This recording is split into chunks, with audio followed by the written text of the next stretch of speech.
E quando a gente pisca, já é quarta-feira, dia de quarta séries aqui no canal Ler Até Amanhecer. Eu sou a Joyce Rodrigues e sejam todos muito bem-vindos.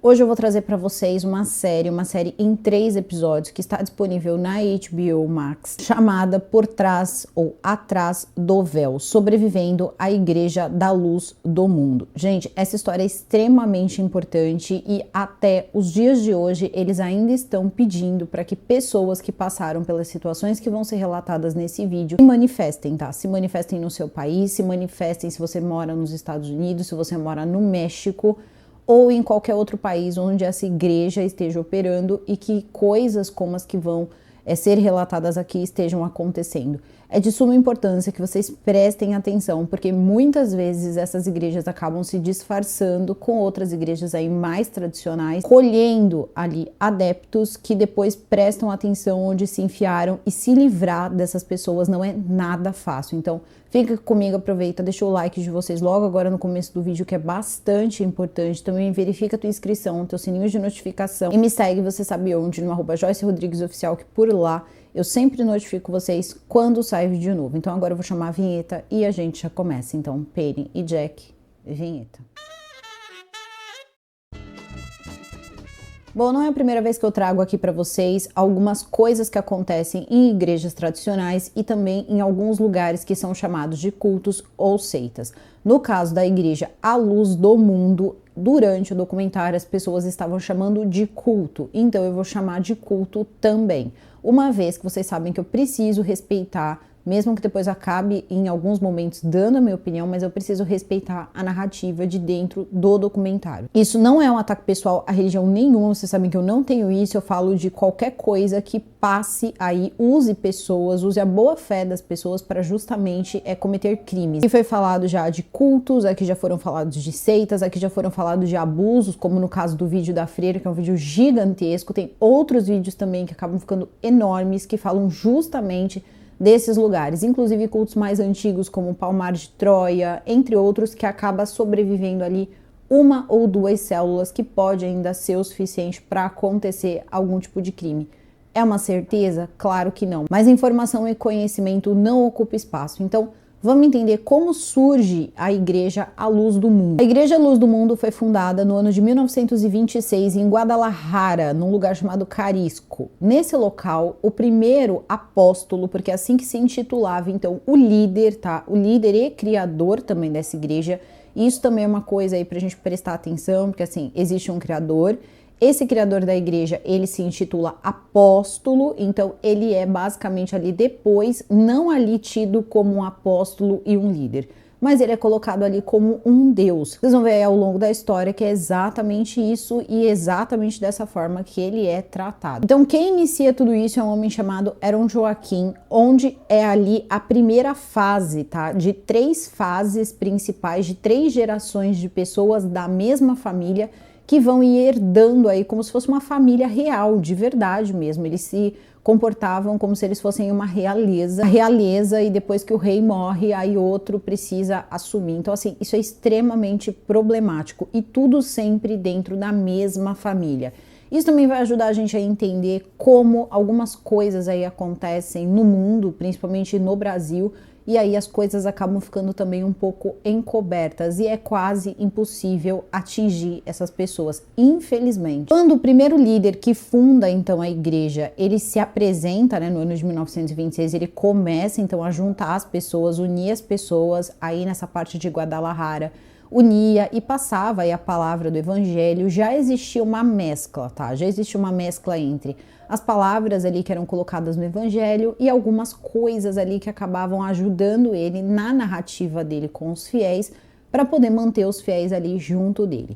E essa cultura que eu vou acabar contando para vocês, ela vai se perpetuar pela primeira geração, segunda geração, terceira geração. Não vou poder ficar aqui entrando em detalhes muito aprofundados, porque senão esse vídeo ele não se mantém. Mas eu digo para vocês que não é nada diferente, por exemplo, do vídeo meu que acabou até não sendo monetizado aí, que foi o vídeo do Epstein, tá? É basicamente a mesma coisa, só que de uma forma ainda mais covarde, porque primeiro, quando você se negava ou quando você cedia, você queria sair daquela situação, você acabava perdendo a sua família que não abandonava o culto. Então, ainda é um pouquinho pior no meu ponto de vista. Voltando aqui com essa questão de como funcionava tudo, tinha então esse apóstolo, tá? Esse primeiro apóstolo que seria o primeiro homem, o criador, o fundador da igreja.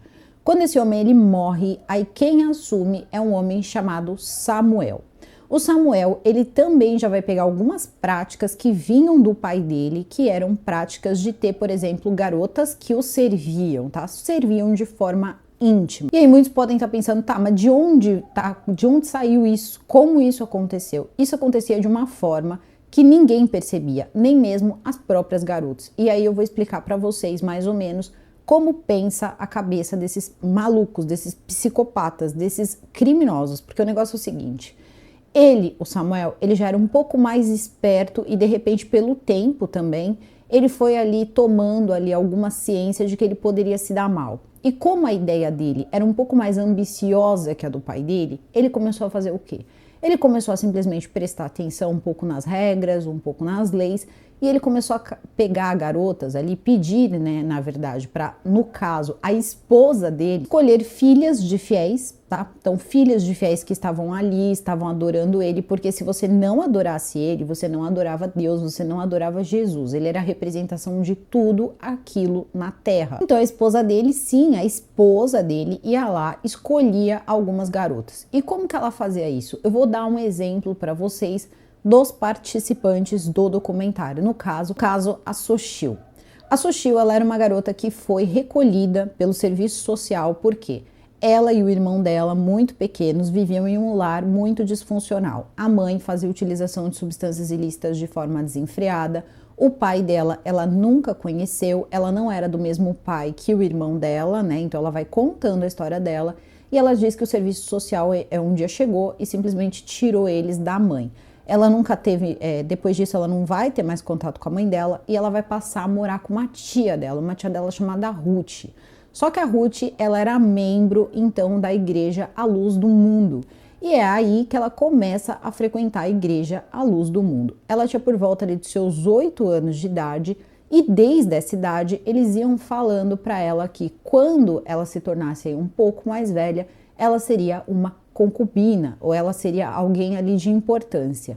Como ela não entendia muito bem o que isso significava, ela entendia como se ela fosse uma princesa. E desde cedo, as pessoas elas iam colocando isso na cabeça dela de que servir, né, servir o Samuel, servir o Deus, servir ali o poderoso ali, servir o apóstolo, era algo tão sagrado, mas tão sagrado que podia garantir aí a sua salvação, né, quando você então se fosse, né, você ia garantir o céu ali, além, é claro, do dízimo. Então, eles iam explicando assim, conforme, né, ia crescendo e tal. Então, era escolhido desde muito cedo, e não é a primeira aí que chega com os 8 anos de idade, a coisa não começa assim, do nada, não, é aos poucos. Então, começa assim, olha, isso tudo tem essa importância, então você vai, se você é um escolhido, é uma escolhida, né, para servir ali pessoalmente o apóstolo, você tem aí, vamos colocar essa moral com Deus, então você já vai direto lá, você já tem tua salvação. E essa galera tinha um medo, mas um medo tão grande, que na cabeça deles o Samuel era de fato ali quase como se fosse mesmo Deus. Então dizer não ali para ele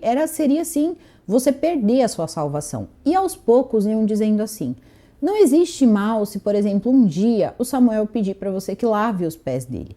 Aí quando a pessoa tinha assim por volta dos seus 10 anos, dizia assim, não teria nenhum mal se um dia ele pedisse para você fazer uma massagem nos pés. Afinal de contas, ele é Deus, ele não pode fazer nada de mal para você. Ele está aqui para garantir a sua salvação. Cuidar das pessoas é um trabalho muito árduo, então dar um pouco ali de alento para ele, um pouco de cuidado com ele é muito abençoado. E a coisa ia escalando, como por exemplo, caso ele peça para você fazer alguma coisa, não tem problema, pois afinal de contas não é um pecado, não é um crime. Se ele, que é o próprio homem que pode apontar o pecado, tá dizendo que pode, então tá tudo certo. E assim essas cabeças iam se formando até chegar por volta ali de seus 11, 12 anos. Era aí que a coisa toda, a barbárie toda começava a acontecer. Samuel era mais audacioso que o pai dele, que ele queria ter uma perna em um canto do mundo e a outra perna no outro extremo do mundo. Ele queria que a igreja, ela se expandisse em todos os países do mundo. Todos os países do mundo existissem igrejas da luz do mundo. Ele começa então esse empreendimento, ele começa a espalhar várias igrejas. O principal lugar que vai receber aí o maior número de igrejas é os Estados Unidos, a Espanha, a Alemanha, Polônia e também a Nova Guiné. E por incrível que pareça, também o Brasil. Então pode ser aí que algumas pessoas que estejam assistindo esse vídeo tenham passado por essa igreja, frequentem essa igreja. Então eu só tenho que dizer para vocês que assistam até o final. E aí o que acontece? Quando ele começa a espalhar essas igrejas, ele precisa de ajudantes, ele precisa de pessoas aí que possam tomar conta dessas igrejas, como por exemplo nos Estados Unidos. Nos Estados Unidos tinha igreja no Kansas, Salt Lake City, tinha igrejas em vários lugares, então ele precisava que alguém tomasse conta dessas igrejas para ele. Muitas igrejas também na Califórnia, tinha uma sede grande, e também ali depois alguns empreendimentos vão começar a acontecer. Ele também se dedicou a comprar muitas terras, então ele comprava terras assim no México, mas muitas terras, porque o lugar era uma mina de dinheiro, mas assim, uma mina de dinheiro fora do sério. Existia o dízimo, então o dízimo era 10% do salário, só que na igreja da Luz do Mundo, as crianças também pagavam dízimo. O dízimo, eles explicam lá que o dízimo é 10% do salário, ou 10% do que a pessoa ganha e tudo mais. Como era cobrado esse dízimo, por exemplo, de pequenos, eu não sei. O que eu sei é que, como eles não podiam pagar esse dízimo, eles trabalhavam de graça. Então, eles iam vender pão, eles iam fazer diversas coisas para poder pagar ali como se fosse um ingresso para você poder ir até a igreja. Então, era exatamente assim que funcionava. Todo esse dinheiro também vinha do dia da Santa Ceia, que acontecia em Guadalajara em todo mês de agosto. Então, todo mês de agosto, a pessoa ela ia para essa Santa Ceia.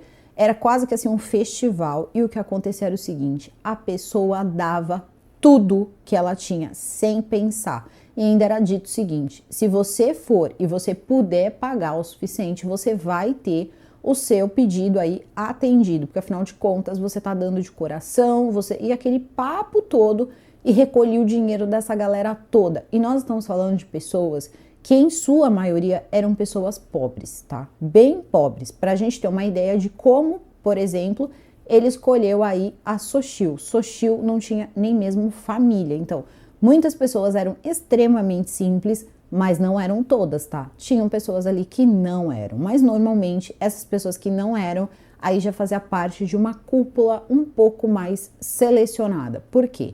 Ele precisava de engenheiros, ele precisava de pessoas que sabiam lidar com comunicação, pessoas que estudavam. E essas pessoas, obviamente, tinham mais poder aquisitivo e acabavam se tornando parte da cúpula. Em 1976, ele decide que ele quer construir uma nova igreja. Uma igreja muito maior, uma igreja que fosse vista, uma igreja que ninguém pudesse passar sem conseguir percebê-la e uma igreja que não tivesse nem começo e nem fim. E que desse a impressão de que era algo infinito ou que sempre pudesse continuar aí sendo aumentada. É nessa hora que uma coleta gigantesca de dinheiro começa a acontecer para construir esse templo. Ele também vai pegar um homem chamado Joel, e vai começar a pedir para ele que faça as plantas, porque ele era um engenheiro. Ele teria ido para Guadalajara para poder estudar, então ele estava fazendo a faculdade de engenharia e ele já se liga então à Igreja da Luz do Mundo e começa a fazer todos esses trabalhos aí para a Luz do Mundo. No começo, ele só fazia de parte assim: é um trabalho, vou fazer, ele está precisando de um engenheiro, vou fazer aqui o trabalho. Só que antes do fim aí da construção do templo, ele já estava convertido e já era um dos escolhidos ali para fazer parte da cúpula ali então do Samuel. Samuel aí, que eu vou chamar só de Samuel, que esse homem não é Deus, esse homem não é apóstolo, esse homem não é nada, esse homem é Samuel. Enquanto esse templo era construído, e aí se pergunta, né, tá, mas com todo esse dinheiro, como que um templo desse tamanho, tá, a coisa ali dentro, gente, era muito luxuosa, mas muito luxuosa mesmo. E ainda tinha uma casa em anexo, assim, que tinha vários quartos e tal, que era para ele morar. Então, assim, além de tudo, o cara morava no lugar. E tinha vários fiéis que eram o quê? Seus escravos, não é mesmo? Escravos de todo tipo. Escravizadas ali, tinha o corpo escravizado, a mente escravizado, o coração escravizado e vivia ainda à base do medo de repente ir para o inferno, que talvez tenha sido aí um dos maiores medos aí que essas pessoas passaram mediante a tudo que ia ouvindo. Por isso que eu tenho muito problema com esse negócio de coisa, sabe, que ameaça pro fim do mundo, você vai pro inferno, eu tenho um pavor disso, porque isso acaba sequestrando mentes, gente, tem que tomar muito cuidado com essas coisas. Eu fiquei bem impressionada com os relatos aqui que foram tendo dentro desse documentário. E aí o que acontece? As pessoas, os rapazes, os homens, eles começaram a trabalhar de graça. Foram construindo o templo e esse templo demorou 10 anos para ficar pronto. E essas pessoas foram trabalhando ali, de graça. E aí tem momentos que você vê também mulheres. Então tinha homens, tinha mulheres, tinham jovens, todo mundo trabalhando na construção do templo. Quando o templo é inaugurado, é como se fosse assim uma verdadeira, né, nossa... O sonho dele de ser o dono do mundo estava começando, ele já tinha o seu lar. Então isso aí tudo, né, já vai dando ideia para várias outras igrejas ali que constroem, né, esses projetos aí mirabolantes de que isso é possível com muita lábia. E no caso aqui, nós só estamos falando de dinheiro, nós só estamos falando de uma pessoa que de repente é um pouco corrupta, uma pessoa que está fazendo uma coisa aí que não é muito legal. Por quê? Ele também pegava esse dinheiro, ele não fazia só a construção do templo. Porque vamos lá, concordando ou discordando, isso não é pauta. O dízimo, ele é para manutenção de uma igreja. Então, se ele tivesse pegado todo esse dinheiro para construir o templo, tá tudo bem, tá tudo certo. Concordo, discordo, isso não é importante. A questão é a seguinte, ele não estava fazendo isso para construir o templo. Ele estava fazendo isso porque ele estava comprando também diversos acres de terra espalhado por vários lugares do México, vários lugares da Califórnia. Tinha lugares em Atlanta que ele chegou a comprar 300 hectares de terra para poder construir uma cidade onde seria uma cidade toda ali colocada para ser ali uma sede da Cidade da Luz, também em Atlanta. E aí a gente fica pensando, e tava no nome de quem tudo isso, né? Tava no nome da igreja? Não, tava no nome do Samuel. Então, obviamente, esse dinheiro era colocado assim na conta dele. É quando a gente percebe que existe aí um problema, porque se o dinheiro vai para dentro de um ministério, concordando a gente ou não, ainda ninguém pode falar nada. E existe também uma declaração, a pessoa lá avisa para o país o que ela tem. Lá ele passava sem pagar nada para ninguém, não pagava uma agulha por nada, a mão de obra era de graça. Muito provavelmente boa parte do material aí para construir essas igrejas também podia ser de graça, porque deve ter várias pessoas ali que eram membros, frequentadores que acabavam dando aí esses materiais, ou até mesmo lojas aí que podia ter algum dono frequentador e acabava patrocinando parte disso, porque depois sempre tinha um agradinho ali no meio, sempre se tornava uma pessoa mais próximo da cúpula do Samuel. Quando Samuel ergue esse império e já tem aí algumas pessoas que já foram coaptadas, né, já estão lá totalmente coladas ali na mente, a mente está totalmente assim bugada nessa coisa toda que esse Samuel estava fazendo, o que acontece? Começam ali algumas garotas a aparecerem, só que o Samuel era um homem casado, homem distinto, casado, que tinha 8 filhos, né? Quase como se fosse assim a realeza mesmo. Você vê as fotos, nossa, tem cadeira com veludo vermelho ali para a família sentar. A família real mexicana. Tudo tem só um problema, né? Porque quando você tem mais de um filho, aí a coisa fica difícil na sucessão. Então, enquanto o homem ainda era vivo, mesmo não valendo nada, ele já sofria ali na mão dos filhos que um queria mostrar para o pai que era melhor que o outro. Que no fundo os dois irmãos eles competiam e se detestavam, que era o caso, por exemplo, era o caso do Joaquim e do Nasson, que também é Nasson Joaquim, todo mundo é Joaquim nessa história. Mas vamos lá, Nasson e Joaquim, os dois filhos. Um era um pouco mais velho, outro era um pouco mais novo. Só que o Nasson, ele já sabia como era a vida do pai dele. Ele queria aquilo pra ele. E agora eu vou contar a vida do pai dele. Vamos começar com a Xochitl, que nessa época era pequena, né? Então, o que acontece? O Samuel, ele fazia festas muito diferentes, uma vez que quem fazia parte aí desse lugar, né, desse culto, eles não podiam frequentar outras festas, não podiam participar de nada, então tinham coisas ali, atividades dentro da igreja, como por exemplo festas com temas da Grécia, com temas do Egito, com temas de vários lugares. Só que aí um belo dia, a tia da Xochitl diz o seguinte para ela, olha, vem aqui, vou te passar uma maquiagem, põe essa roupinha aqui, esse topzinho aqui, essa roupinha, porque você vai dançar Britney Spears, uma música que era proibida dentro da igreja. Só que essa festa não era para todo mundo, já era uma festa particular para o Samuel. Aconteceu alguma coisa nesse dia? Com todas as meninas não, mas com ela sim. No caso da Xochitl e do Samuel, a Xochitl, ela foi levada assim para um lugar ali, né, pro quarto dele, onde tinha a esposa dele. Então tinham pessoas que eram levadas pela própria esposa do Samuel. Então ela dizia, olha, vai lá, lava o pé do apóstolo, massageia o pé do apóstolo e assim por diante. Até que teve uma hora que basicamente as coisas aconteciam e não dá pra gente saber até onde isso podia chegar, se ela até nem participava, me desculpa, mas quem tá no meio disso só pode ser tão podre quanto, onde, obviamente, ela acabava vendo, assistindo a toda essa cena bizarra. E aí o que acontece? Essa Xochitl, depois, né, depois que ele viu a dança, ela disse até que nessa hora ele pediu, quando eles estavam lá no quarto e tal, ela não estava sem roupa, não estava nada, ele pediu para que elas fizessem uma dança, então ela vai lá e faz uma dança de hula. Ok, passou, eles foram dispensados, ela achou aquilo tudo muito estranho, só que quando ela comenta com a tia diz o seguinte, você obedeceu porque não é permitido desobedecer o apóstolo, você pode colocar em risco a sua alma. E assim ela foi ouvindo tudo isso. Até que um belo dia, ele simplesmente foi lá e fez o quê?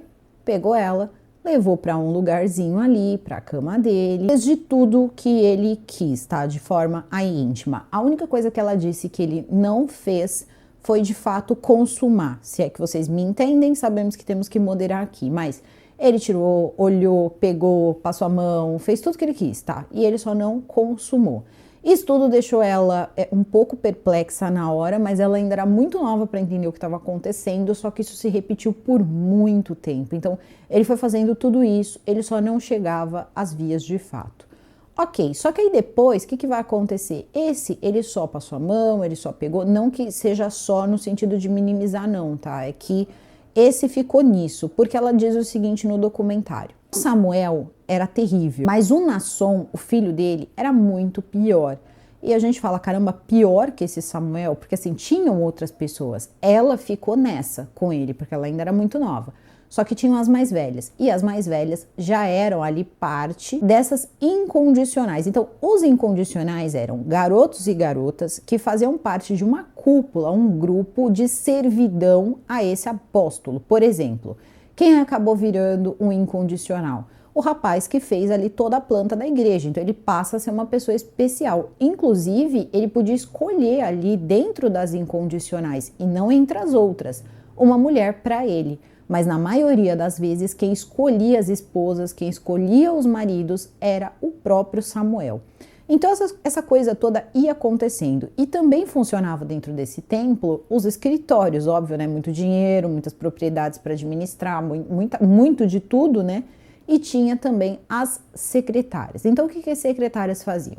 Existia a secretária de uma coisa, a secretária de outra, mas todas atendiam os pedidos dele sem pestanejar. Uma das maiores vítimas, no caso do Samuel, é uma mulher chamada Letícia, que era uma secretária. Essa secretária, ela precisava recolher garotas e ela foi acostumada desde também dos 8 anos de idade, parece que era uma idade aí que eles costumavam ir iniciando essas garotas nessas práticas, e depois disso ela tinha que ir recolhendo ali as pessoas que ele acabava escolhendo. Só que teve momentos, por exemplo, que ele não queria só ela mais. E isso porque ela tinha por volta de seus 14, 15 anos. Ele queria a irmã dela.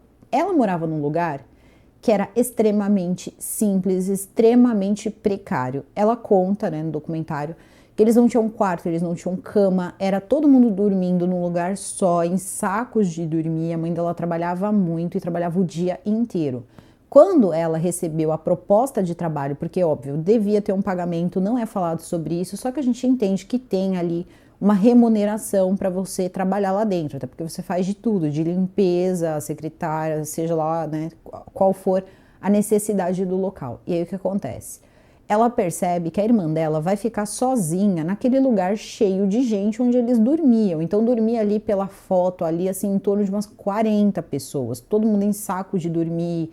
Tinha gente que punha umas barracas, então era um lugar bem complicado para você deixar uma garota ali tão pequena. No caso, a irmã dela estava por volta de seus 5, 6 anos de idade. Então ela chega para o Samuel, né, já que ela era secretária dele e também, né, fazia toda a parte ali íntima que ele queria, e diz o seguinte para ele, olha, eu posso trazer a minha irmã para vir pro trabalho, porque eu tô começando a ter medo, ela tá ficando num lugar onde não é muito legal, eu tenho medo que aconteça alguma coisa com ela. E ele permite, né? Afinal de contas, ela não achou que ele seria capaz de fazer alguma coisa com a irmã dela e tal, e leva a irmã então pro trabalho. Passa um dia, passa 2 dias, passa 3 dias, certo dia, mandam chamar ela, tá?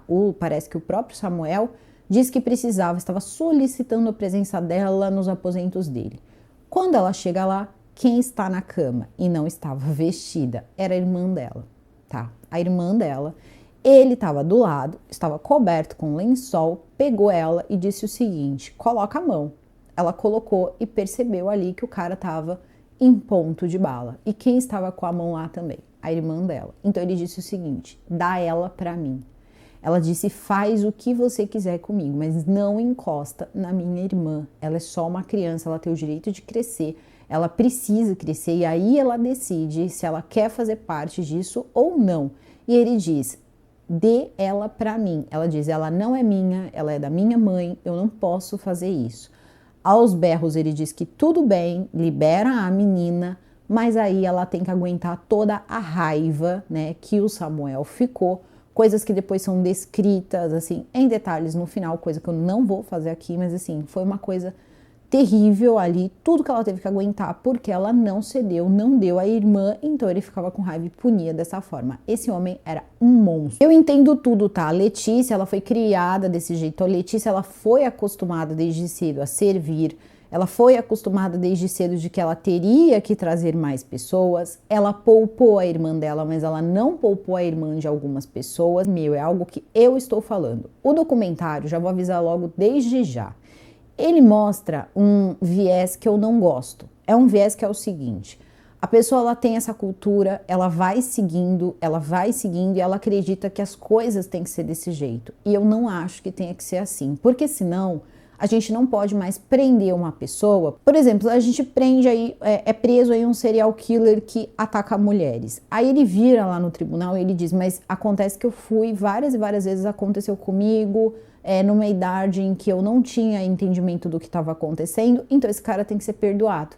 E aí vem uma linha que eu não gosto, que algumas pessoas aí gostam, acreditam, defendem, respeitam, e eu respeito a opinião de vocês, mas na minha opinião eu acho que existem outros caminhos.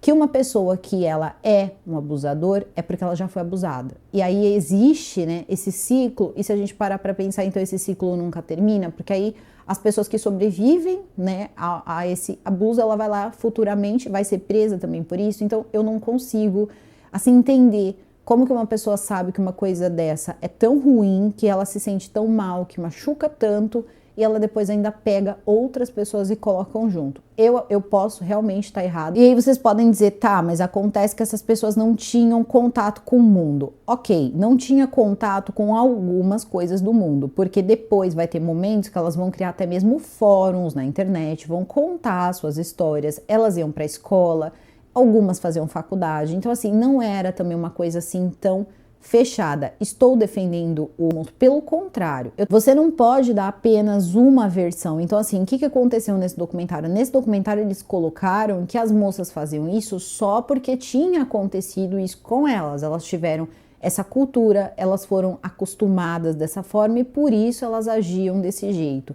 E eles deviam ter colocado o outro lado também, que é o seguinte: muitas pessoas que passam por isso, elas viram pessoas que combatem esse tipo de atitude. Elas são pessoas que de fato viram ali quase que elas ficam fanáticas, na verdade, em coibir esse tipo de coisa, sabe? Em coibir esse tipo de comportamento. E aí, de repente, você vê uma pessoa: não faz com a minha irmã. Então você tem uma noção de que aquilo não é tão certo, porque senão você não ia ver problema se fosse a sua irmã, entende? Então eu acho que existia sim uma necessidade de ter colocado ali um psicólogo, de ter colocado alguém que de fato pudesse dar esses dois lados, somente para não ficar ali mal entendido e a pessoa pensar que não existe um outro lado, que não existem pessoas que passam por isso e viram pessoas que depois, quando crescem, combatem esse tipo de coisa. Vocês estão conseguindo entender mais ou menos a minha linha de raciocínio? E o que acontecia também era o seguinte: algumas dessas pessoas, elas iam, se vocês repararem, elas iam escalando. Por exemplo, o caso da Letícia, que é essa secretária que eu falei pra vocês, que ia levando mais e mais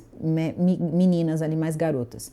essa moça, ela ia ganhando mais papéis de destaque. Ela começou como uma pessoa que fazia uma coisinha aqui, outra ali, depois ela já era secretária pessoal. E quanto mais próxima você estava do apóstolo, melhor. Foi uma lavagem cerebral?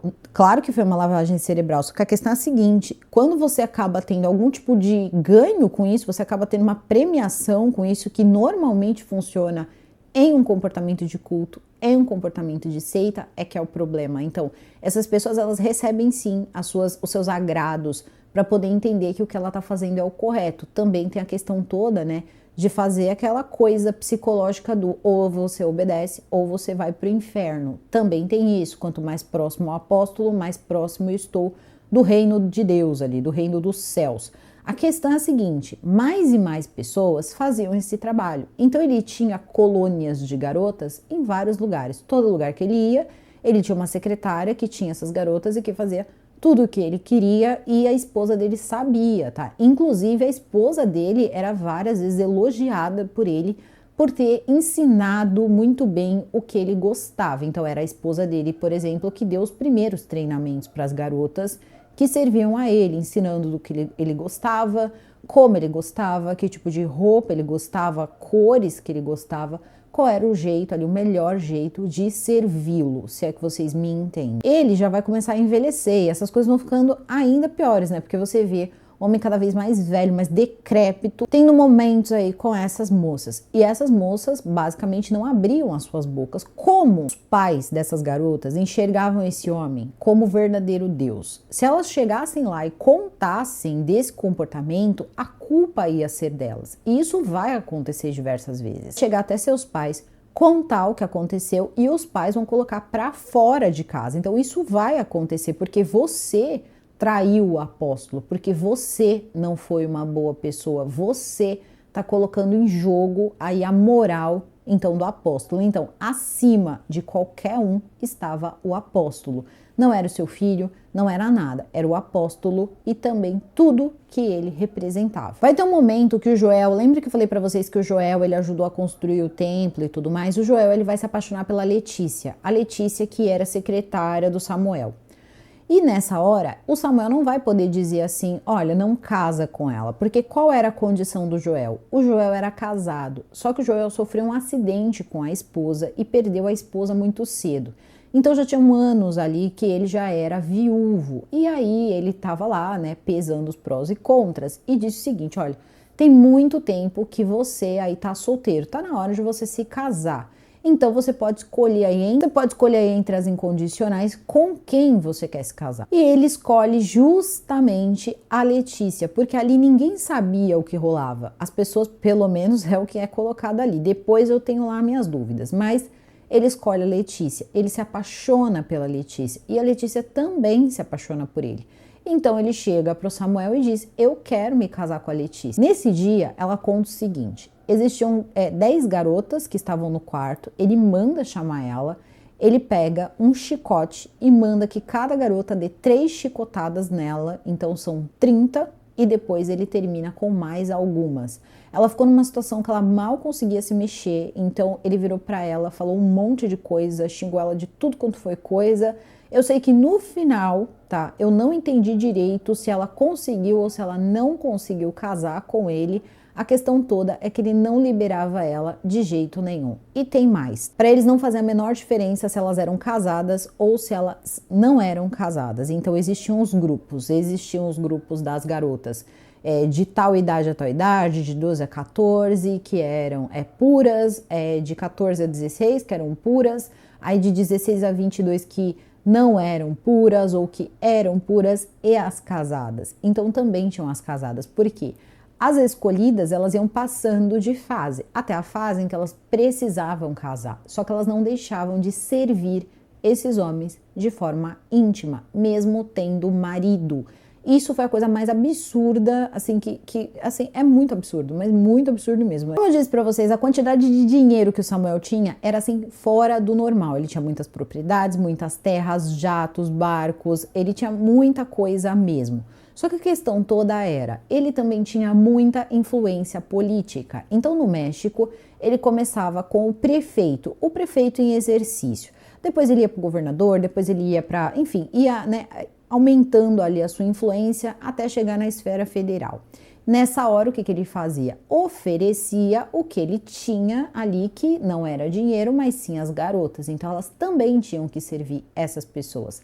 Claro que no documentário é falado isso, né? E fica apenas nisso. Nomes não são citados. Então, a influência dele era muito grande, até chegar o ano de 1997, quando ele coloca um motor, né, praticamente ali, e diz o seguinte: a gente precisa colocar a igreja forte na Califórnia, a gente precisa sair daqui o mais rápido possível. O templo vai continuar aqui em Guadalajara para as pessoas tomarem a Santa Ceia, tudo vai continuar funcionando aqui, mas eu preciso criar a cidade, né, da luz do mundo e tal.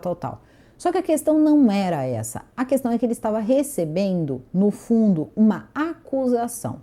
Vai vir aí um homem chamado Moisés, e esse rapaz ele vai contar na televisão, no ano de 1997, que ele foi vítima do Samuel. E aí o que vai acontecer é o seguinte: ele conta toda a história, ele diz que quando aconteceu ele era um garoto e que ele nunca conseguiu esquecer e que as pessoas ficavam adorando esse homem, e esse homem ele não era o que ele aparentava ser. E começa a contar algumas outras condutas indevidas também aí do tal do Samuel. As pessoas assistem aquilo e algumas não acreditam, o que é normal também não acreditarem. Só que aí algumas acreditam. E o Joel, vocês lembram do Joel e tal, do Joel da Letícia, do Joel que ajudou a construir o templo?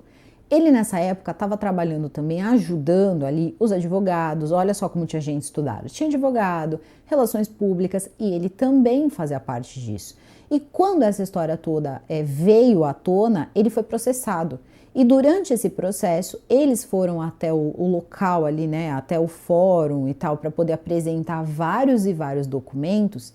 E ele está pensando que esses documentos era para defender o Samuel, para o Samuel se defender de uma forma ali comum, de uma forma jurídica e tudo mais. Só que não era. Aí ele descobre que aqueles documentos estavam sendo levados para serem totalmente ali, arquivados, fazer desaparecer, fazer sumir. Aí ele percebeu que a influência do Samuel, até onde ia a influência do Samuel, e que nada ia acontecer com ele, e que as coisas ali eram um pouco diferentes e ele não estava falando de um homem santo. Que era bom com ele? Não, não era, mas era bem pior sem ele, quando você estava principalmente lá no México. Pouco tempo depois, tá, de ter essa acusação, o próprio Samuel, ele vai embora, então ele vai para Califórnia, ele começa a ficar mais fora do que lá no México. O Moisés, ele vai passar por um sequestro. E durante esse período, ele vai tomar, gente, 69 golpes de faca. Eles só pararam porque eles acharam que ele estava morto. E aí, essa notícia é estampada na TV, isso já quase chegando ali no ano 2000. Ele conta tudo o que aconteceu e ele conta que ele tem certeza que pelo menos o mentor intelectual ali foi o Samuel e que deram aquilo de presente de aniversário pro Samuel. Ele ficou numa situação assim que são várias cicatrizes, ele quase mesmo veio a óbito e eu não sei como ele não colocou uma pessoa influente dentro do hospital para que nada fosse feito, porque ele teve que passar por diversos procedimentos para que ele não falecesse, né, não viesse a óbito. Então foi uma situação assim bem complicada aí pro lado do moço, né, do senhor Samuel aí. E o senhor Samuel ficou assim, né? Olha, estão mentindo para mim. E todo mundo dizendo, não, esse Moisés está aprontando para o apóstolo, está fazendo isso contra o apóstolo é uma pessoa santa, ele está fazendo isso para destruir a igreja, para destruir o Samuel. E ia o próprio Samuel dizer isso, né? O Samuel ia para o púlpito, dizia isso, dizia que não, esse homem está querendo acabar com a minha moral, com a honra, com o povo de Deus e aquela coisa toda. E as pessoas iam acreditando. Algumas acreditavam, outras fingiam que acreditavam. Que era o caso do Joel, que já estava bem ligado qual que era mesmo a desse Samuel. Então começa a batalha de irmãos, porque afinal de contas Samuel estava cada vez mais decrépito, né? E essa vida era uma vida um pouco agitada, então tem muita gente que com 76 anos de idade está batendo bolão. Ele já estava assim a ponto de, enfim, né? Tava bem zoadinho. Então os dois filhos dele já estavam ali disputando quem seria o sucessor. E quem vai acabar despontando um pouco ali é o Nasson. Por quê? O Nasson, ele era inteligente, ele era vaidoso, ele era um cara que ele sabia o que fazer para poder chamar a atenção das pessoas. E depois que o pai dele fechasse o olho, a bem da verdade, é que quem ia escolher era quem ganhasse mais benefício. E ele sabia muito bem disso. Então o que ele faz? Ele vende um monte de coisa, ele pega um monte de dinheiro, vai para os Estados Unidos. Esse cara, ele vai montar uma empresa gigantesca, uma empresa que era uma produtora de estúdio mesmo nos Estados Unidos. Então tinha de tudo, desde a parte de vídeo, áudio, absolutamente tudo. Então ele podia fazer transmissões de rádio, falando sobre a igreja, falando sobre as coisas. Eles também podiam fazer vários clipes, muitas coisas mesmo dentro desse lugar. O que acaba virando também de polo de emprego. Muitas pessoas que eram dos incondicionais, eles começaram a ser chamados para trabalhar com o Nasson. E uma dessas pessoas que vai ser chamada é a Sochil. Sochil é chamada porque a Sochil no começo, e vai ser a Sochil que vai afirmar que o Nasson é pior que o Samuel, só que até então ela diz o seguinte, o Samuel ficou no que ficou, aquilo que eu relatei para vocês ali. Ele fez aí aquela coisa, mas não chegou até o final.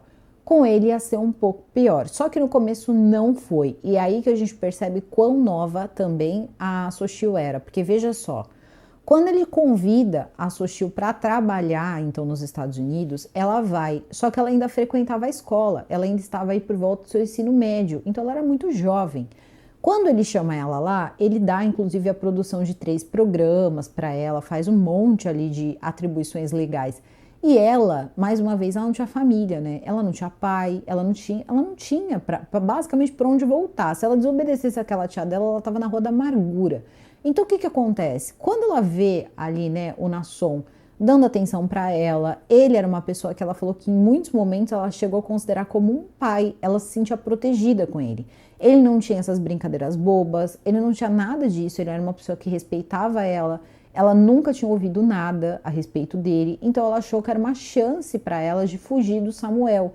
E ela já estava sabendo aí de algumas coisas ali com outras garotas e ela sabia que era o próximo passo. Só que o Nasson, ele era também muito engraçado, porque o que ele ia fazendo aos poucos? Ele não fazia muito diferente, por exemplo, do pai dele, só que ninguém sabia. Ele já sabia como o pai dele tocava o império, ele já sabia, ele via o entra e sai daquelas mulheres na casa do pai dele. Ele queria aquilo para ele, só que ele ia aos poucos. A Sochil era assim uma escolhida dele. Era uma garota que realmente era muito bonita, ainda é uma mulher muito bonita. Quando jovem era ainda mais bonita e ele estava ali cultivando, né, a Sochil bem próxima dele e começa a dar cada vez mais atribuições. Então, dentro da Bereá, ela tinha toda essa, né, essa coisa de se sentir protegida, de poder estudar, de fazer as coisas certinhas ali. Ela tinha essa felicidade em trabalhar naquele lugar. Então, ali ela estava com as funções dela até que as coisas começam a mudar. Porque nessa família, de fato, a maçã não caía longe do pé. Ele estava apenas começando, não tinha acontecido uma sucessão ainda. Então, o que ele faz? Ele começa a levar a Sochil um dia para jantar, depois um dia ele coloca lá no carro, leva para um quarto e faz exatamente o que o pai dele acabou fazendo, né?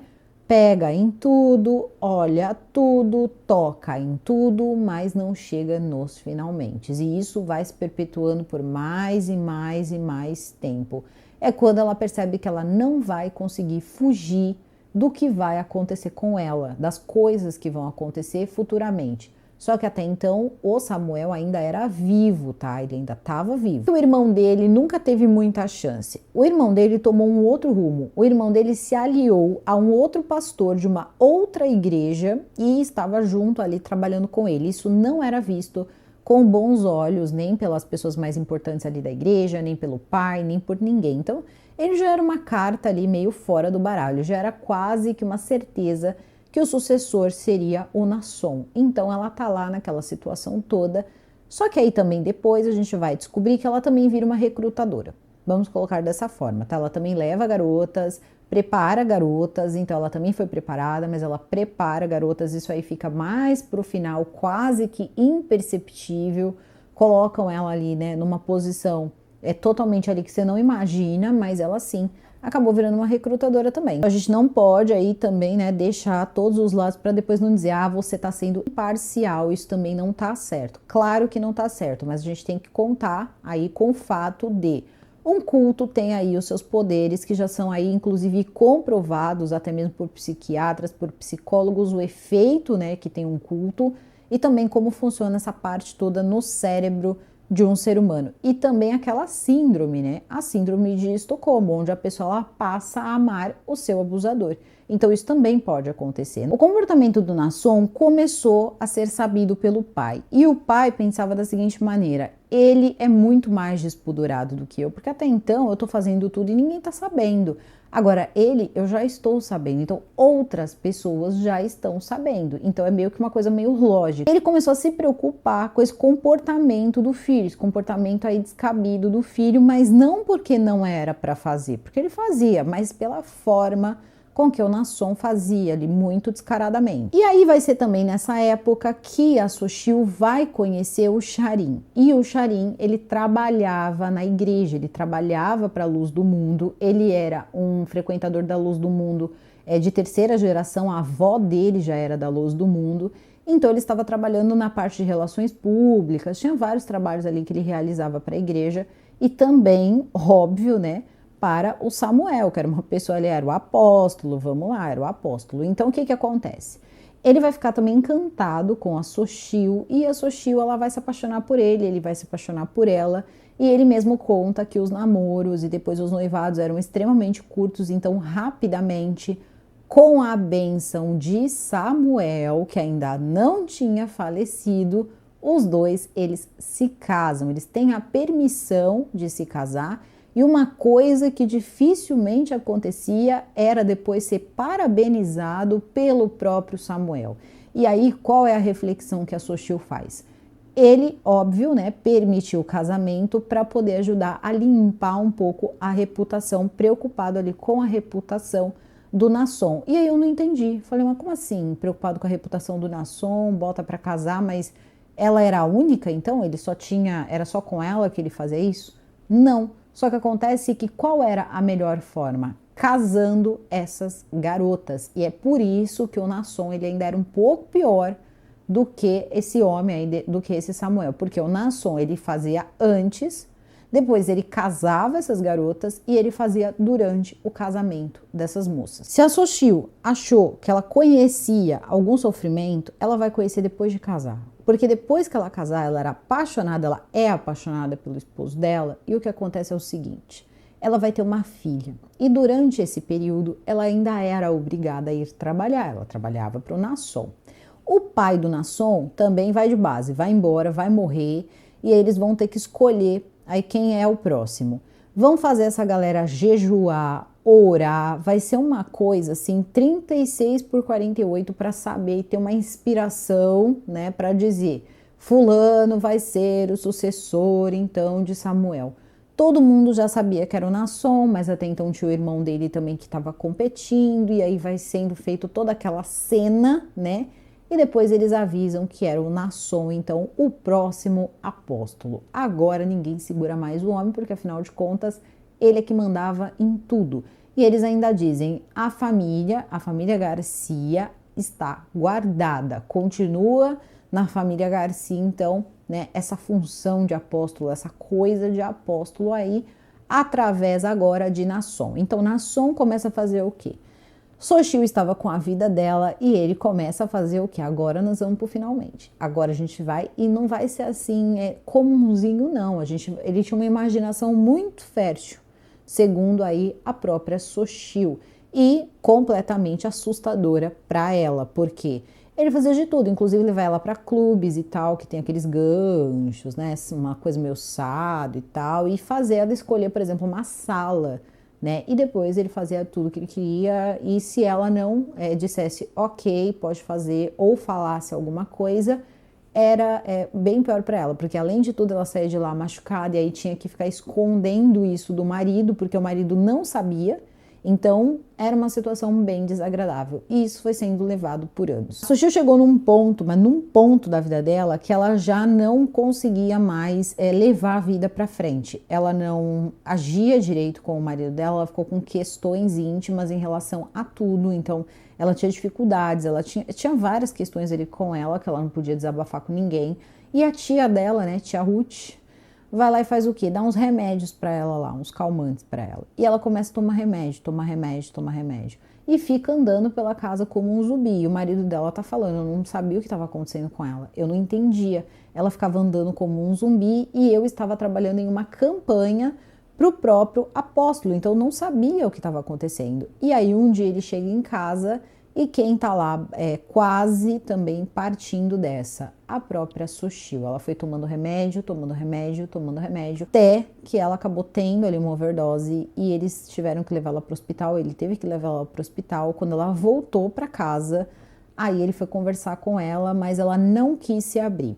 E uma certa manhã, ele estava na casa dele, né, o Charim, e ele olha o telefone dela sem querer, apita uma mensagem, aparece lá uma mensagem, e ele olha, né, o celular ilumina, e ele lê umas besteiras lá, e tinha lá, te amo, meu amor e tal.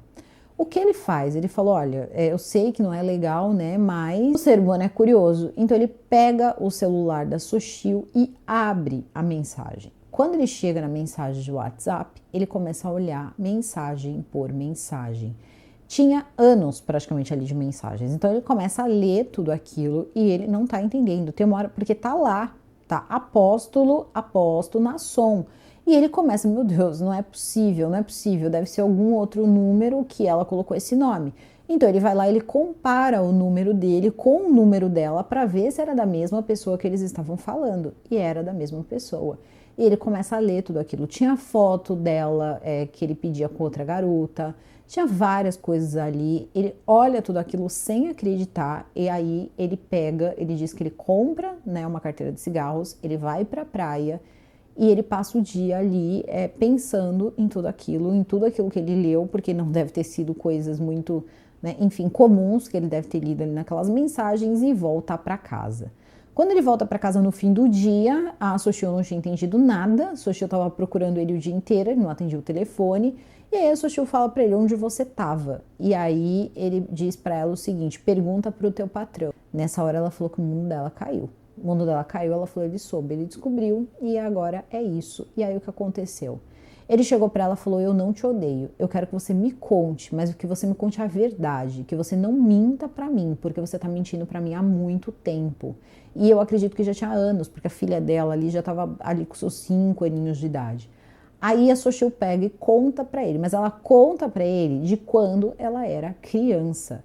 E tinha acontecido uma coisa que tinha também levado, não posso esquecer desse fato, por mais que seja complicado, eu preciso contar que é o seguinte. Antes da questão toda dos remédios, aconteceu um fato com a Soshio, mas um fato extremamente complicado, que foi o seguinte, muito diferente do que ela já tinha passado antes.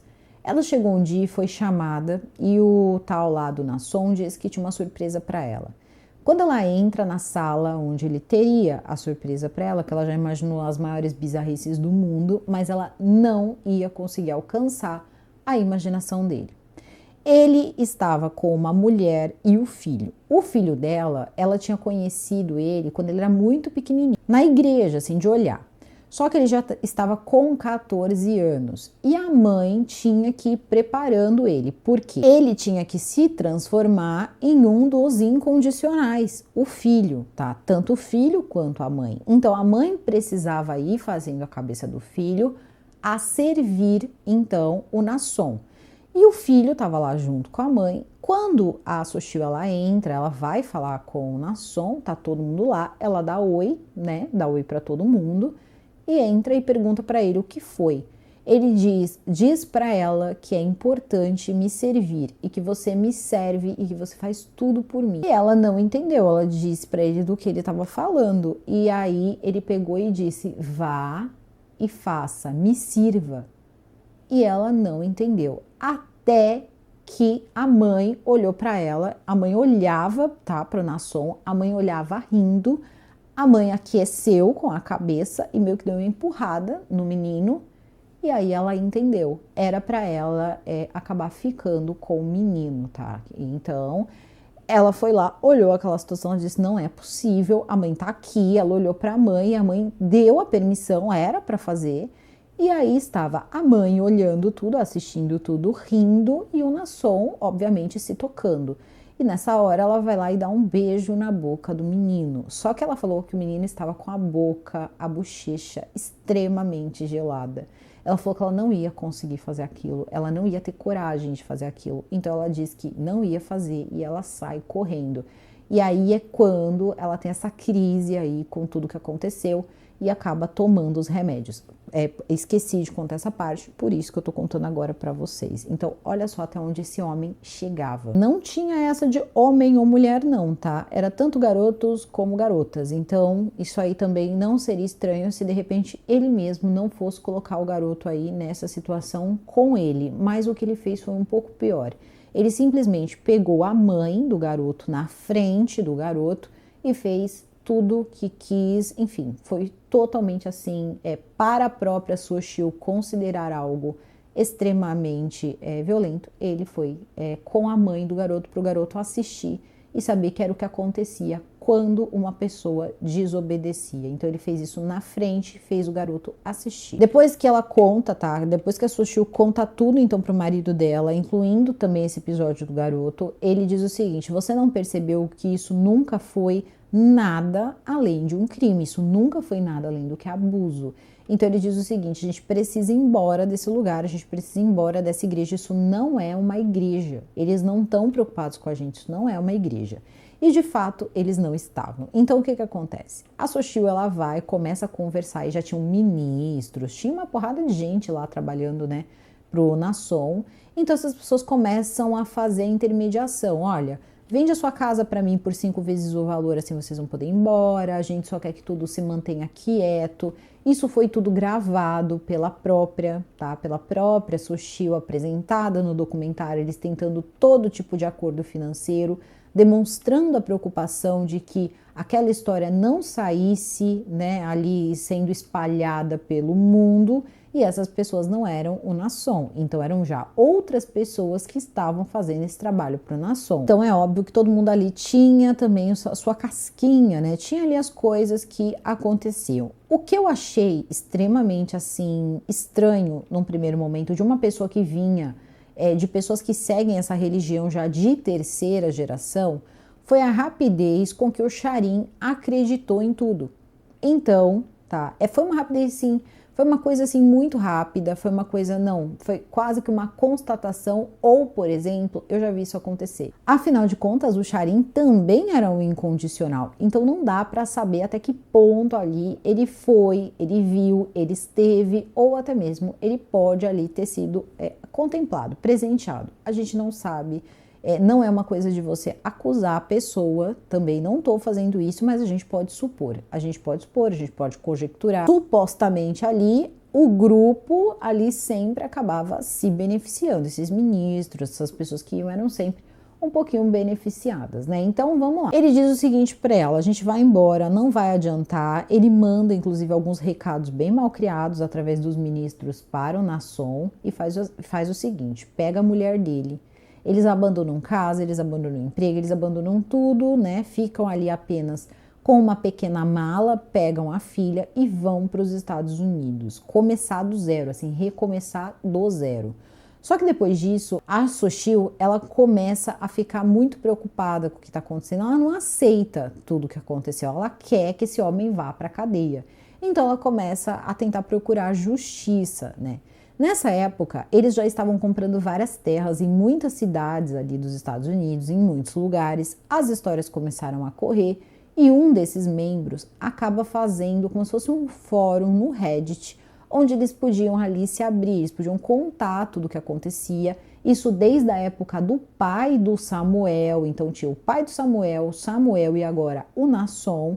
e as pessoas iam contando. Então tinham muitas pessoas que se abriam, contavam o que tinha acontecido. Só que faziam isso de forma anônima. E vai ter um momento em que ninguém ouvia essas pessoas, ninguém queria, né? Elas sentiam como se ninguém quisesse mesmo ouvi-las nos Estados Unidos. Segundo a Sochil, eles teriam procurado ali as mulheres e tal que faziam parte do Me Too. Todas aquelas mulheres importantes de Hollywood que faziam parte, ninguém ouviu, nem a Oprah, ninguém quis dar ouvido para elas. Afinal de contas, se você olhasse, todas latinas, né? Então, apenas uma delas ali que vai fazer parte era uma latina americana, na verdade, né? Nasceu nos Estados Unidos, mas era de origem ali latina. E aí eles têm muito orgulho disso. Só que a questão é o seguinte, a gente sabe que as coisas não funcionam do mesmo jeito, né? Então, ninguém queria dar espaço para essas pessoas, até que essa moça, ela dá esse espaço. A Rhonda Schwartz vai apresentar a Sochil na televisão. Então, a Rhonda Schwartz vai falar, vai trazer a Sochil, e a Sochil, ela vai poder contar em rede aberta tudo que ela passou. E aí, daí, eles começam um processo. No caso, né, da Sochil em específico, primeiro eles teriam que esperar um caso criminal que foi aberto na Califórnia para depois irem para o caso dela, porque ela foi excluída do caso criminal e colocada numa ação civil. Então, primeiro ele teria que responder pela ação criminal. Só que quem responderia seria o Nason Garcia. E aí que depois de muitas coisas, inclusive a polícia conseguiu mais provas, conseguiu mais pessoas. Tinha uma advogada que tinha 19 pessoas que ela estava representando. Tinha uma outra advogada que representava 5, então assim eles iam juntando. As histórias muito parecidas, tinha casos também com rapazes, e as coisas elas foram caminhando para que em algum momento esse homem fosse preso. Mas quem ia pegar esse homem? Onde iam prender esse homem? E já tinha sido avisado que ele tinha basicamente ali todas as pessoas importantes do México na mão. Então ele vai, né, seguindo com tudo isso, eles vão seguindo com tudo isso, até que um dia, quando tudo parecia morno, aparece uma notícia na televisão. O Nason tinha sido preso. Ele estava em Los Angeles, no jato particular dele, no ano de 2018. Ele desce em julho de 2018, né, do jato particular, e ele acaba sendo preso. Quando ele é preso, ele é levado então para uma penitenciária na Califórnia. Ele não teve a fiança negada, ele teve uma audiência, né, para a fiança, e a fiança dele foi estabelecida em 90 milhões. E era óbvio que não seria bom ele pagar essa fiança, porque mostrar que você tem 90 milhões, aí já fica ainda um pouco mais complicado. Só que aí tem um problema. Começaram a sair outros nomes de mais pessoas que eram as recrutadoras do momento. Essas moças começaram a aparecer, os nomes foram aí apresentados. Uma delas era casada, muito bem casada, só que infelizmente também ali tinha sido recrutada com 8 anos de idade, mas também era uma recrutadora. E a vida dela ficou bem difícil. E também de mais 2 moças. Uma fugiu, ela nunca foi presa, então ela é fugitiva até os dias de hoje. O nome dela era Azália e eles acabam prendendo então uma moça chamada Londra Del Campo. A Londra Del Campo era casada com Christopher. O Christopher, ele conheceu a Londra, ele não fazia parte da igreja, não fazia parte de nada, mas ele se apaixonou pela Londra, assim, eles eram um casal que se divertia muito, eles faziam muitos esportes, assim, radicais e tal, eles eram um casal bem bonito mesmo, um casal que parecia ser muito feliz, só que ele não sabia dessa atividade, que era o que acontecia mais ou menos com a Sochil. Ela acabava tendo que servir ali o cara, né, mesmo sendo casada. E aí um dia o Christopher tá voltando para casa, já tinham prendido esse cara, já tinham prendido o Nason, só que aí a polícia estava chegando na casa dele. E aí ele pega, fala, meu, o que a polícia tá atrás? Ele estava vindo do trabalho, ele trabalhava com TI e tal, ele estava chegando e o pessoal indo na mesma direção do apartamento dele. E aí ele falou, mas o que estão fazendo atrás de mim, né? E quando ele chega, ele fala pro policial se tem alguma coisa de errado. Ele fala, com você não, o nosso assunto é com a sua esposa. Só que a esposa dele não estava lá naquele momento. Então, a polícia disse o seguinte, temos também um mandado de busca e apreensão para todos os computadores, celulares, tablets, HD, pendrive, tudo que tiver de eletrônico aqui na sua casa, porque a sua mulher está envolvida, sim, no esquema, né, de pedo. E é o seguinte, tem conteúdos gravados, tem muitas coisas aqui, precisamos levar tudo isso para análise. A esposa, ela era uma recrutadora, então ela que fornecia, então, essas pessoas aí, né, que acabavam servindo esse homem. Quando ele escuta aquilo, ele fica assim sem entender absolutamente nada, porque assim, era uma mulher, era a mulher dele. Eles estavam falando aquilo da mulher dele, estavam dando idades de 12, 13, 14. Ele ficou ali assim, incrédulo. E detalhe, ele também já era da Igreja da Luz do Mundo. Quando ele conhece ela, ele fica tão apaixonado que ele diz o seguinte: eu quero ter a fé que ela tem. Então ele começa a ir na igreja. E ele acaba então entrando ali para a igreja, né, fazendo parte da igreja. E aí é que ele percebe que ela trabalhava para o líder da igreja, para o apóstolo da igreja. Então aquilo para ele foi assim, foi fora da realidade, ele não conseguia acreditar. Aí o que ele faz? Ele deixa, né? Tudo acontece. A Londra é presa e quando chega lá, alguns negam. Primeiro, uma foge, a outra que foi presa, ela ficou do lado do Nasson até o final. Só que a Londra, ela era uma caixinha de surpresas. Depois que ela foi presa, não dava para saber qual era o lugar ali que ela ia tomar. Ainda tinha uma grande chance do Nasson sair livre. E esse era um grande problema, porque se ele saísse livre, aquelas pessoas que abriram a boca estavam ferradas. Quando você abria a boca, às vezes você podia ser encontrado do lado de uma caçamba de lixo, coisas acontecem, né? Coisas acontecem. Então essas pessoas, elas inclusive, muitas eram protegidas, ali estavam na proteção às testemunhas. E o Christopher, olhando aquela situação toda com a esposa dele, não conseguindo assimilar tudo que tinha acontecido, ele foi até a penitenciária, conversou com ela ficou só ouvindo. E ele disse: olha, seja lá o que for, não mente para mim, só a verdade. E aí ela não fala nada. Ele vai, pede para o delegado lá, pede para o advogado que pedisse para quem estava investigando, o delegado, o investigador e tal, que devolvesse o material de trabalho dele se eles já tinham periciado. Eles devolvem tudo, fazem uma chamada, só que o Christopher percebe que tem 2 pendrives ali que não são dele e que acabam indo junto com as coisas dele. Quando ele chega em casa, o Christopher assiste. E aí o Christopher percebe que era uma gravação, como se fosse uma gravação caseira de uma festa de aniversário, e a outra seria, né, ali um ato, né, totalmente íntimo, porque tá o Nasson só de roupão, ainda entreaberto, aqui nojo, e tinha uma moça lá, e essa moça era uma das moças que estava sendo apontadas ali. Não é colocado se ele chegou a ver a Londra lá ou não, mas provavelmente ela estava, porque ela fazia parte disso também.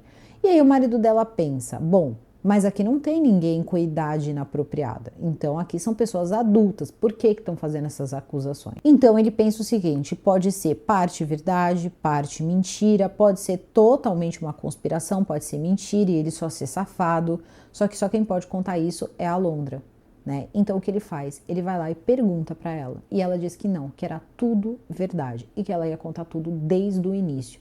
Ele disse do início quando? Ela diz desde 1926. Então ela já sabia de histórias que vinham desde a fundação da igreja. E ela, né, começou também com 8 anos de idade. É nessa hora que ela faz o impensável. Para não ter como, tá, o Nasson não ser apontado, não ser acusado, ela vai lá e ela assume que ela trabalhava, sim, ela levava pessoas para o Nasson. Por quê? Se ela assume isso, óbvio que o Nasson estava envolvido, então não teria como ele se livrar. Só que quando ela faz isso, ela se coloca numa posição em que ela poderia pegar até 60 anos de cadeia, enquanto o Nasson estava contratando o advogado do Kevin Spacey. Então, assim, é outro nível, tanto que depois a gente vai ver o resultado disso aí. Ela fica em stand-by, passa 2018, passa 2019, esse caso não anda, as pessoas estão desesperadas, as pessoas que estão ali colocaram a cara ali, a tapa, né? Mostraram seus rostos, contaram suas histórias, não conseguem ter justiça. Então eles começam ali, né, a olhar qual que é a movimentação. Ele estava preso, continuou preso, eles colocando na igreja que rapidamente ele seria solto e começa aquela coisa toda, só que a questão é a seguinte: até outubro de 2021 nada vai acontecer. Os advogados estão sempre pedindo prazo, pedindo prazo, pedindo prazo e nada. Isso por quê? Porque enquanto eles pedem prazo, essas pessoas estão expostas. Então, quanto mais tempo isso é levado para frente, mais pessoas desistem do processo. E eles já tinham reduzido todas aquelas pessoas a 5 pessoas apenas. Então, se eles continuassem reduzindo e reduzindo e reduzindo, melhor para o cliente. A questão toda é que ninguém vai desistir, eles vão continuar. Quando ele percebe isso, em outubro, mais precisamente no dia 3 de outubro de 2021, o advogado dele faz o seguinte: começa ali todo um trâmite para fazer um acordo com a promotoria. Esse acordo da promotoria é inacreditável, mas inacreditável em todas as formas assim de se conceber um acordo. Por quê? Ele vai chegar lá, ele vai assumir 3 crimes, apenas 3 crimes, ele vai se considerar culpado sem passar por um julgamento de 3 crimes. Crimes esses que eram os mais leves, que era para a pena dele não ser tão alta. Eles iriam fechar uma pena ali entre 16 e 17 anos e o juiz não poderia fazer nada, porque afinal de contas é um acordo. Quando as pessoas envolvidas, né, as moças envolvidas, elas recebem assim essa notícia do acordo, elas não acreditam, assim, advogado não acredita, ninguém acredita no que está acontecendo, pois o acordo se segue. E aí o que vai acontecer é que ele vai ter que ouvir a sentença dele, quantos anos o juiz vai dar para ele, como que vai ficar aí toda a situação. Só que é o seguinte: existe uma coisa nos Estados Unidos que chama declaração de impacto, que é quando ali a vítima, né, ou a pessoa que está ali, o prejudicado, ele pode fazer uma declaração onde ele diz o que ele pensa, o que ele passou, para ver se de repente, principalmente ali mediante a um acordo, que foi o que aconteceu com ele, o juiz ele possa fazer alguma coisa. Também não sei se é possível, se não é possível, eu acredito que sim. Também nessas declarações de impacto, as pessoas não ficassem falando: por favor, repense, né, juiz, repense aí o fulano. Então, se tem como repensar, eu acho que isso poderia ser ou não desfeito. E aí, pasmem, né, todas as 5 pessoas vão fazer a sua declaração de impacto, contar tudo o que aconteceu. Tem uma hora, assim, para mim foi ícone, que é o próprio advogado do Nazon, ele está sentado. Quando uma moça começa a contar as coisas e fala da irmã dela e tudo mais, o homem olha com a cara como coisa: meu Deus, eu realmente estou vendendo a minha alma pro capeta mesmo, né? Ele tá assim, desacreditado.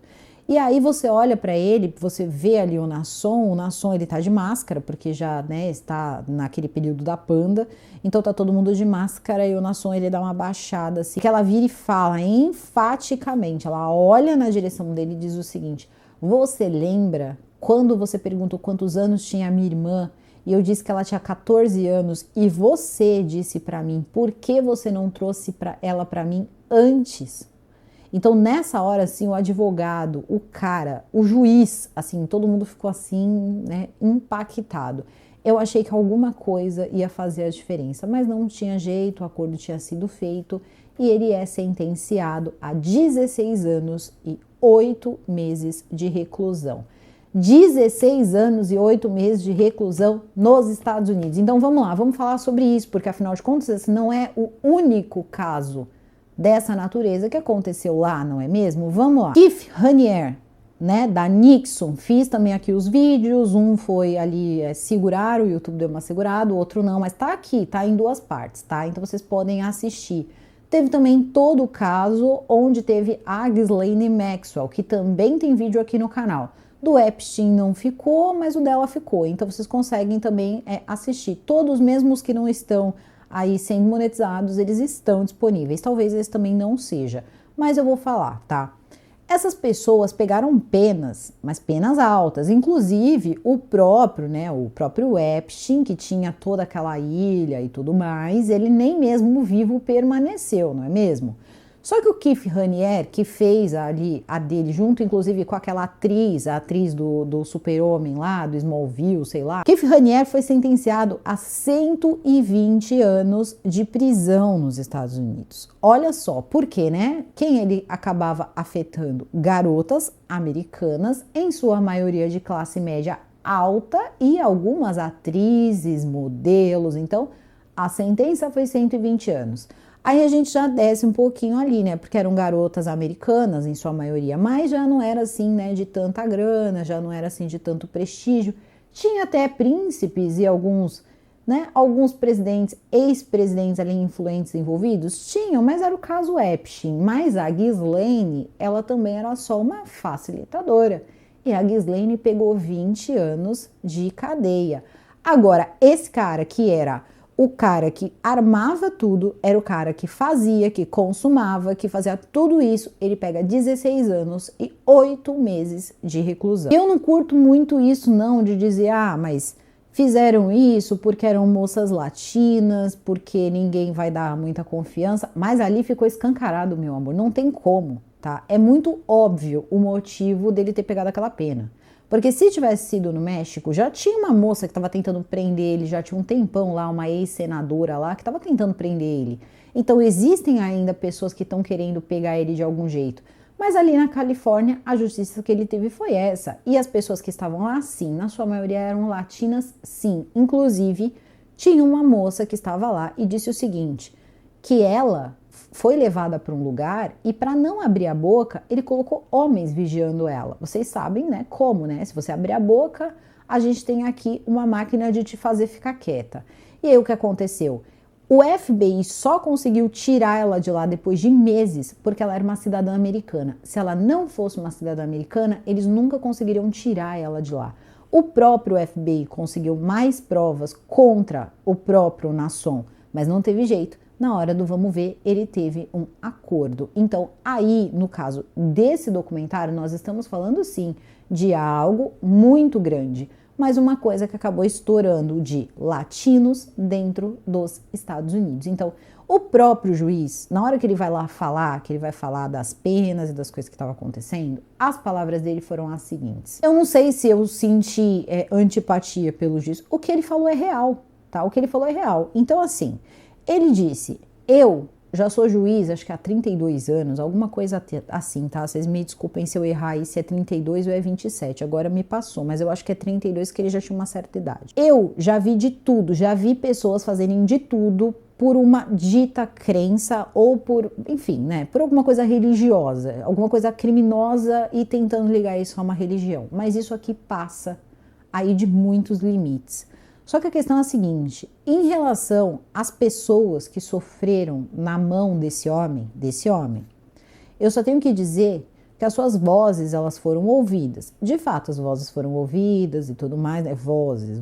Aí as vozes foram ouvidas. E ele fala o seguinte, né? Porque também é muito falado sobre isso. Essas pessoas perderam a família. A maior parte dessas pessoas, a família continua dentro desse culto. Então, assim, não vai sair do culto, então você perde a família, né? Porque você não tem mais mãe, você não tem mais pai, eles não te querem mais. E aí o que acontece? Ele fala que em relação a essa família, isso é uma vergonha. Isso é uma vergonha. Era uma vergonha total abandonar aquelas moças daquela forma e tal. Em relação ao Nasson, ele fala com todas as palavras. Você é um pedo. Então ele vai lá, ele critica, ele fala, mas acaba com o Nasson e eu tô pensando, caramba, vai rolar alguma coisa, né? Vai melhorar alguma coisa. Porque teve uma moça que disse assim, pelo menos soma mais 4 anos para o que aconteceu no caso de fulana de tal não ficar em vão. E aí eu tô lá esperando, falei, gente, vai ser a pena, né? E ele falando, super duro. E do nada o juiz me solta. Os advogados fizeram a sua parte, precisam trabalhar. E também concordo, precisam mesmo, né? Então, mas todo mundo ali tem que trabalhar, tem uma promotoria, né? Tem todo um sistema judiciário também, né? Seu magistrado. E aí o que acontece? E aí o magistrado, o juiz, diz o seguinte... Todo mundo tentou fazer tudo o que pôde, mas as minhas mãos estão atadas. Eu falei, não, agora foi, né? Minhas mãos estão atadas, foi feito aqui um acordo, foi feito isso, foi feito aquilo outro, e eu estou sentenciando você, aí critica ele de novo, fala as palavras bem pesadas mesmo, a 16 anos e 8 meses de reclusão. Quando eu ouvi, eu falei, não é possível, gente. Eu nunca vi isso acontecer nos Estados Unidos. Tá. E fala como se ele tivesse, assim, sentenciando uma prisão perpétua. E ainda fala lá com a voz, né, bem forte, sem direito à liberdade condicional. E bate martelo e fala, tira, sai daqui, tipo isso, né? E fala essas coisas todas. Só que acontece o seguinte, esse acordo é ilegal. É ilegal nos Estados Unidos, porque quando você vai fazer um acordo que envolve esse tipo criminal, você precisa que as pessoas, as vítimas, elas estejam juntas, tá? Elas precisam estar juntas e concordar com o acordo. Então, o acordo não pode ser feito sem a presença das pessoas que são ali o objeto do crime, né? As pessoas, elas são as vítimas, elas precisam estar lá. É contra a lei, e isso é explicado por uma advogada que está lá defendendo as vítimas. Também é falado por outras pessoas no documentário que aquilo ali não é o certo, que aquilo ali não foi feito da forma correta. O acordo, ele poderia ter existido, mas tinha que estar presentes as pessoas que eram então as vítimas. E aí o que acontece? Esse camarada vai ficar lá, preso 16 anos e 8 meses. Já tinha um tempo que ele estava preso, então acho que isso também é abatido nos Estados Unidos, já estava preso ali uns 4 anos. E o pessoal tá onde? Na igreja, esperando por ele. Inclusive, mais e mais igrejas estão abrindo, tá? Essa advogada que comenta, tá? Que isso é muito importante e pouca gente chegou aqui até o final. Mas a advogada que está comentando toda essa situação, e eu juro, não estaria fazendo esse vídeo se eu não soubesse que existem sim alguns lugares aqui no Brasil que tem essa igreja. Então, assim, eu tô passando essa informação, pode ser que em outras igrejas isso não aconteça. Inclusive, tem pessoas que participavam da igreja e diziam o seguinte, que eles também não queriam que a igreja se acabasse, eles queriam que existisse uma reforma, e essa reforma pode ter acontecido. Só que isso não invalida de forma alguma que alguém, tá, aqui até mesmo do país, tenha passado por essa situação na mão desse homem que só foi preso em 2018 e tem vídeo no YouTube falando, tá, mostrando o clipe de como funciona aí essa igreja de 2 anos atrás. Então, isso foi uma coisa que eu chequei. Existe, é só procurar. Eu acompanho o caso do Lucas Terra, acompanhei também, tá? E agora tô fazendo um link sim de como é difícil lidar com gente nesse nível de poder. Eu assisti o que aquele pastor disse, eu assisti o pastor conversando com outros ministros, acordos financeiros e tentando ali acabar basicamente ali com o julgamento que demorou somente 22 anos para sair. Então, assim, se também vocês assistem e estão acompanhando ou acompanharam o caso do Lucas Terra, é assim que as coisas desaparecem. É assim que essas pessoas vão acobertando, até não sobrar mais ninguém para reivindicar o crime. Então, assim, é muito complicado. No caso dessas pessoas, sabe o que a advogada disse? Só vai poder reabrir esse caso se mais pessoas denunciarem. Então, se você passou por isso e está aqui no Brasil, ou aconteceu e você morava em outro lugar e acabou vindo para o Brasil, abra sua boca, denuncia, porque tem todo um grupo preparado para te proteger, para você poder falar, para poder colocar o seu ponto de vista e de repente esse homem ter a pena dele aumentada.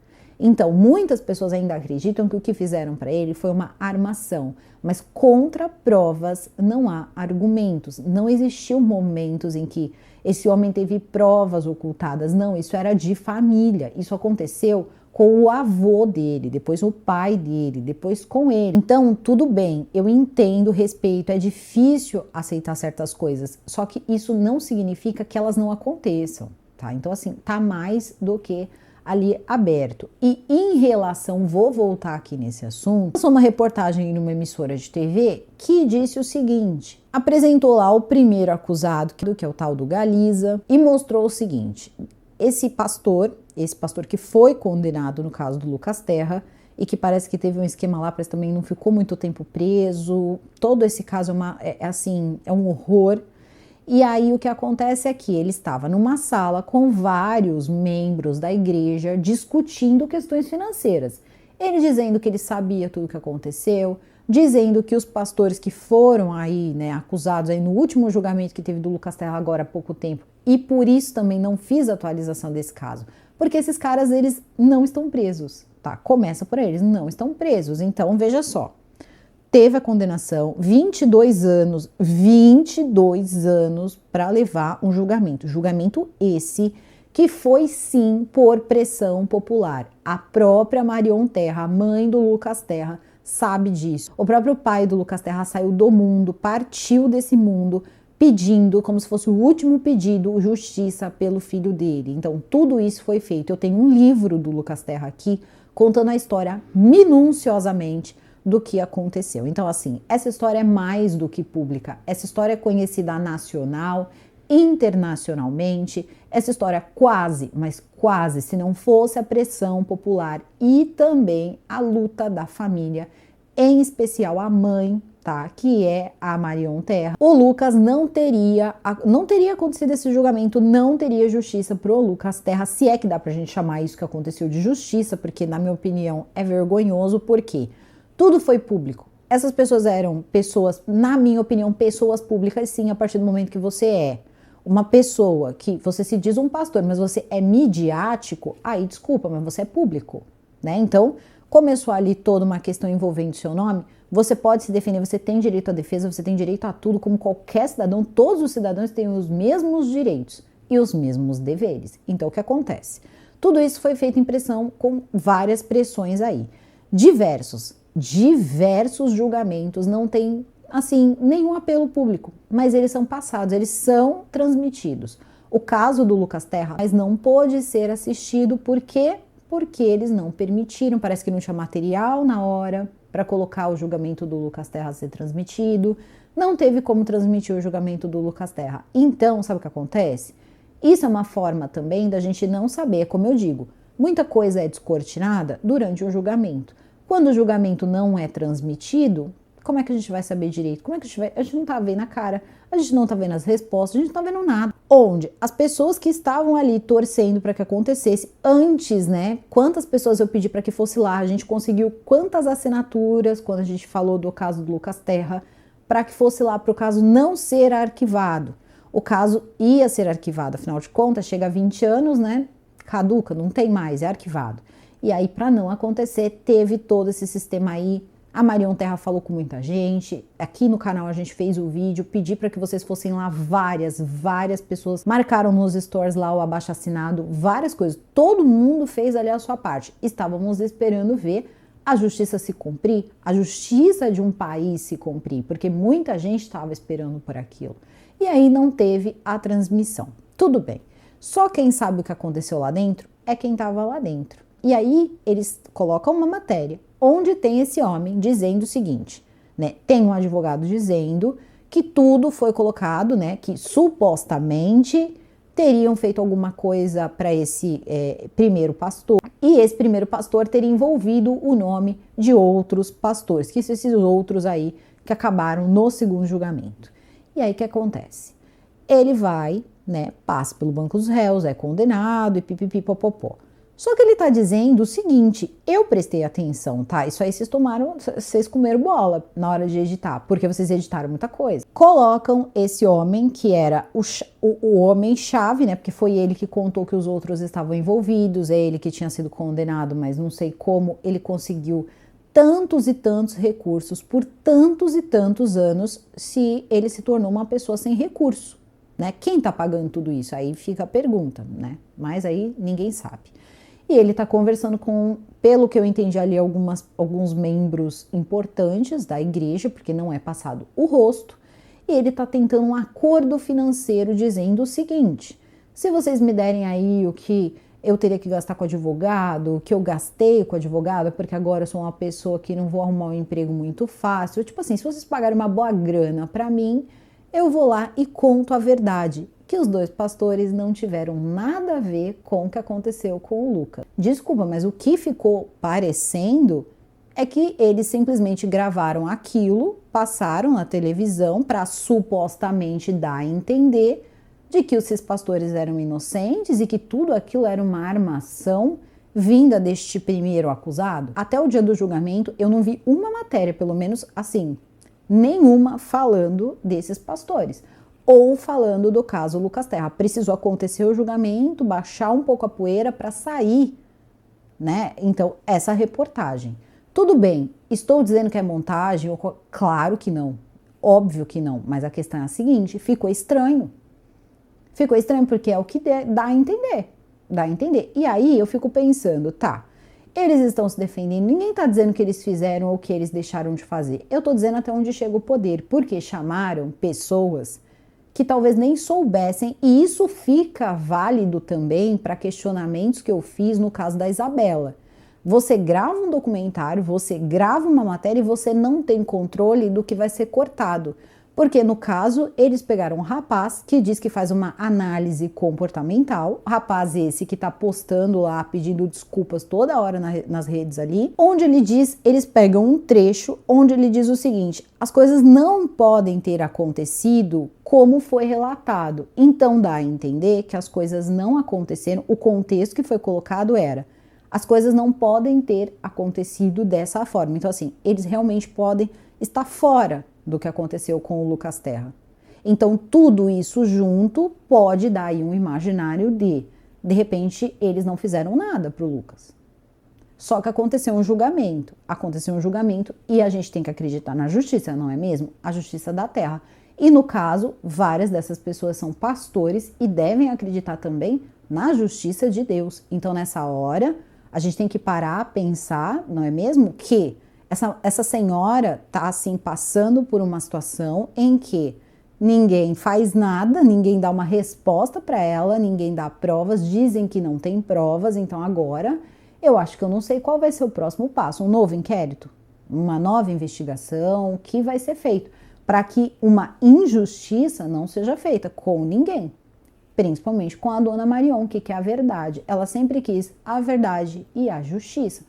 Pelo menos foi só o que eu vi ela tentar fazer. Então, aí nesse caso eu acho até que caberia, né, no caso, vocês terem chamado ela para também dar a versão dela, porque devem ter acontecido coisas ali com ela que só ela poderia contar. Então, eu acho que aí ficou uma coisa aí um pouco tendenciosa. Foi o que eu tentei e é o que eu tento sempre. Por isso que às vezes eu escuto, você tá defendendo fulano, porque quando a maioria quer uma coisa e você não vai por esse lado, ou você tenta, né, mostrar dois lados, ou tentar fazer ali, né, as pessoas pensarem também que pode ser outra coisa, você é acusado de não estar do lado certo.